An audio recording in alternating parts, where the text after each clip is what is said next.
throughout the league, it's like a war of attrition. You're going from week to week and you're trying to keep your body together and, avoid injury if at all possible, and get your recovery sessions in and get your bit of video work done or whatever, and then be ready for the training sessions that come during the week as well. So it absolutely is a busy lifestyle, but I guess good time management is very important, I think. And I do think work is important for that as well. Like, having a job, it's very important for structure, and I think it definitely gives you a purpose and makes you more organised and makes you plan your week a bit better, It's probably 6 days that are taken up, all involved with being an inter-county player, and every setup now has their own nutritionist that is monitoring your diet, and you just have to be careful what you're eating and your calorie intake. Are you up or down on that given day? And there's a lot in it, to be fair, but look, it's in my opinion it's all worth it for the crack and the feeling of going out and playing for your county at the weekend. I guess, look, since I've been on the panel, like, we it's been mixed enough in terms of success for the group, but looking back to last year, I think we made good progress as a group.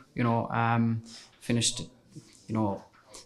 up the table in Division 2 and then had a good run in Championship, like, so that was positive for the group, and I think we are building in the right direction as a group. We've got really good structures internally, which is brilliant, and we've got a good bunch of players and good crop of young lads coming through now as well, so things are looking really good for the group. Wherever you are and you're up against a hurling team in your county, or even a football team that goes on and wins 4 All-Irelands in a row, and 5 out of the last 6 and are considered one of the greatest teams of all time, you're not going to be put on par with them, so you have to be a bit realistic as well, like.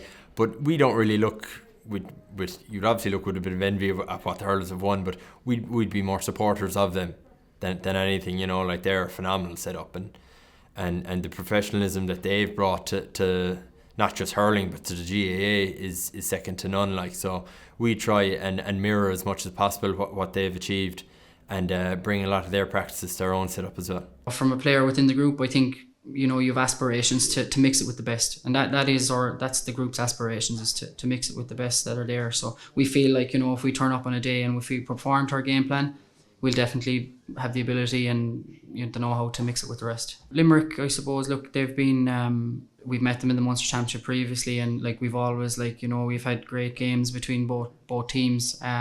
We'll be treating Limerick no different to any other opposition. We'll be focusing on ourselves and ensuring we get a performance out of ourselves, but it's Munster Championship. Those games take on a life of their own, really.